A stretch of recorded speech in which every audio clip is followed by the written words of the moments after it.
कहानी सागर में आप सभी का स्वागत है। आज मैं आपको अहोई अष्टमी की दो कहानियाँ सुनाऊंगी। पहली कहानी। एक नगर में एक साहूकार रहा करता था। उसके 7 लड़के थे। एक दिन उसकी स्त्री खान में मिट्टी खोदने के लिए गई और जो ही उसने वहाँ कुदाली चलाई तो सेही के बच्चे कुदाल की चपेट में आकर मर गए। इसके बाद उसने कुदाल को शाहू के खून से सना देखा और सेही के बच्चे मर जाने का बड़ा दुख हुआ, परंतु वह विवश थी क्योंकि यह काम उससे अनजाने में ही हो गया था। इसके बाद वह बिना मिट्टी लिए ही दुखी होते हुए अपने घर आ गई। उधर जब सेही अपने बिल में आई तो अपने बच्चों को मरा हुआ देखकर विलाप करने लगी और ईश्वर से प्रार्थना करने लगी कि जिसने मेरे बच्चों को मारा है उसे भी इसी प्रकार का कष्ट होना चाहिए। तत्पश्चात सेही के श्राप से सेठानी के 7 लड़के एक ही साल के अंदर समाप्त हो गए। इस प्रकार अपने बच्चों को असमय काल के मुंह में समाये जाने पर सेठ सेठानी इतने दुखी हुए कि उन्होंने किसी तीर्थ पर जाकर अपने प्राण गंवा देना ही उचित समझा।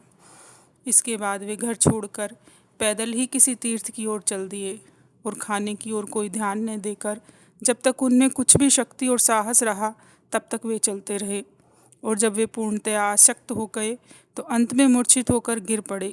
उनकी ऐसी दशा देखकर भगवान करुणा सागर ने उनको मृत्यु से बचाने के लिए उनके पापों का अंत किया और इस अवसर में आकाशवाणी हुई कि हे सेठ, तेरी सेठानी ने मिट्टी खोदते समय ध्यान न देकर सेही के बच्चों को मार दिया है। इसके कारण तुम्हें अपने बच्चों का दुख झेलना पड़ा।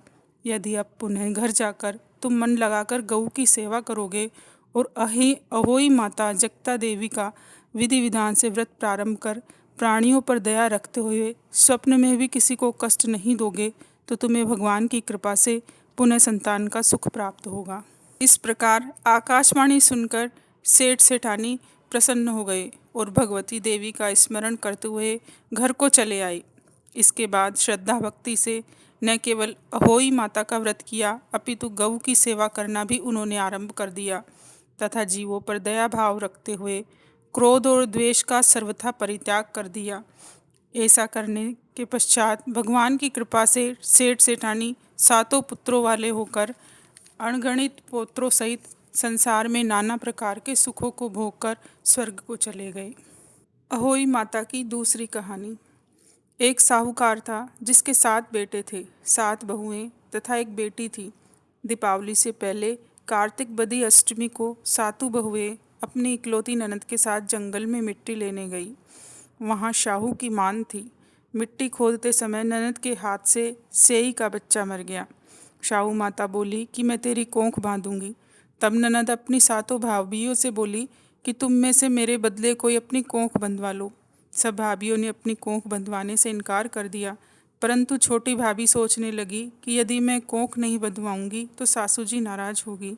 ऐसा विचार कर ननद ने के बदले में छोटी भाभी ने अपनी कोख बंधवा ली। इसके बाद जब उसके जो भी लड़का होता 7 दिन बाद मर जाता। एक दिन उसने पंडित को बुलाकर पूछा कि मेरी संतान 7वें दिन क्यों मर जाती है। तब पंडित ने कहा कि तुम सुरही गाय की पूजा करो। सुरही गाय शाहू माता की सहेली है। वह तेरी कोख छोड़े तब तेरा बच्चा जिएगा। इसके बाद से वह बहू प्रातःकाल उठकर चुपचाप सुरही गाय के नीचे सफाई आदि कर जाती। गौ माता बोली कि आजकल कौन मेरी सेवा कर रहा है, सो आज देखूंगी। गौ माता खूब तड़के उठी। क्या देखती है कि एक साहूकार के बेटे की बहू उसके नीचे सफाई आदि कर रही है। गौ माता उससे बोली कि मैं तेरी सेवा से प्रसन्न हूँ, इच्छानुसार जो चाहे मांग लो। तब साहूकार की बहू बोली कि शाहू माता आपकी सहेली है और उसने मेरी कोख बांध रखी है, सो मेरी कोख खुलवा दो। गौ माता ने कहा, अच्छा। अब तो मैं गौ माता समुद्र पार अपनी सहेली के पास उसको लेकर चली गई। रास्ते में कड़ी धूप थी। वो दोनों एक पेड़ के नीचे बैठ गई। थोड़ी देर में एक सांप आया और उसी पेड़ पर सोने के पंखों वाले गरुड़ पंखनी के पक्षी का घोंसला था। सांप उसको डसने लगा। तब साहूकार की बहू ने सांप मारकर ढाल के नीचे दबा दिया और गरुड़ पंखनी के बच्चों को बचा लिया। थोड़ी देर में गरुड़ पंखनी आई तो वहाँ खून पड़ा देखकर साहूकार की बहू को चोंच मारने लगी। तब साहूकारनी बोली कि मैंने तेरे बच्चों को नहीं मारा, बल्कि सांप तेरे बच्चों को डसने आया था। मैंने तो उससे तेरे बच्चों की रक्षा की है। यह सुनकर गरुड़ पंखनी बोली कि मांग, तू क्या मांगती है? वह बोली, 7 समुंदर पार पर शाहू माता रहती है, हमें तू उसके पास पहुंचा दे। तब गरुड़ पंखनी ने दोनों को अपनी पीठ पर बैठाकर शाहू माता के पास पहुंचा दिया। शाहू माता उन्हें देखकर बोली कि आ बहन, बहुत दिनों में आई। फिर कहने लगी कि बहन, मेरे सिर में जूं पड़ गई है। तब सुरही के कहने पर शाहूकार की बहू ने सलाई से उसकी जुएं निकाल दी। इस पर शाहू माता प्रसन्न होकर बोली कि तूने मेरे सिर में बहुत सलाई डाली है, इसलिए तेरे 7 बेटे और बहू होगी। वह बोली, मेरे तो एक भी बेटा नहीं है, 7 बेटे कहाँ से होंगे? शाहू माता बोली, वचन दिया, वचन से फिरूँ तो धोबी के कुंड पर कंकरी हूँ। जब साहूकार की बहू बोली, मेरी कोख तो तुम्हारे पास बंद पड़ी है। यह सुन शाहू माता बोली कि तूने मुझे बहुत ठग लिया। मैं तेरी कोख खोलती तो नहीं, परंतु अब खोलनी पड़ेगी। जा, तेरे घर तुझे 7 बेटे और 7 बहुएं मिलेगी। तू जाकर पूजा करना, 7 अहोई बनाकर कढ़ाई करना। वह घर लौट कर आई तो वहाँ देखा 7 बेटे 7 बहुएं बैठी है। वह खुश हो गई। उसने 7 अहोई बनाई, हलवा बनाया और अहोई माता की पूजा की। रात्रि के समय जेठानियाँ आपस में कहने लगी कि जल्दी जल्दी नहाकर पूजा कर लो, कहीं छोटी बच्चों को याद करके नहीं रोने लगे। थोड़ी देर में उन्होंने अपने बच्चों से कहा कि अपनी चाची के घर जाकर देख कर आओ कि आज वह अभी तक रोई क्यों नहीं। बच्चों ने जाकर कहा कि चाची तो कुछ मांड रही है। यह सुनते ही जेठानियाँ दौड़ी दौड़ी उनके घर आई और जाकर कहने लगी कि तूने कोख कैसे छुड़ाई? वह बोली, तुमने तो कोख बंधाई नहीं, सो मैंने कोख बांध ली थी।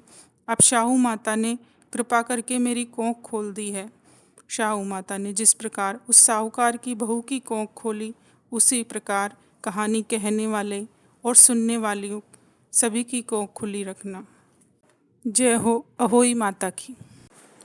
अगर आपको यह कहानी अच्छी लगी तो प्लीज़ लाइक करें, शेयर करें और कमेंट करके हमें ज़रूर बताएं कि आपको कैसी लगी, और सब्सक्राइब करना ना भूलें, ताकि आने वाले त्योहारों की कहानियाँ पहुंच सके आप तक सबसे पहले। धन्यवाद।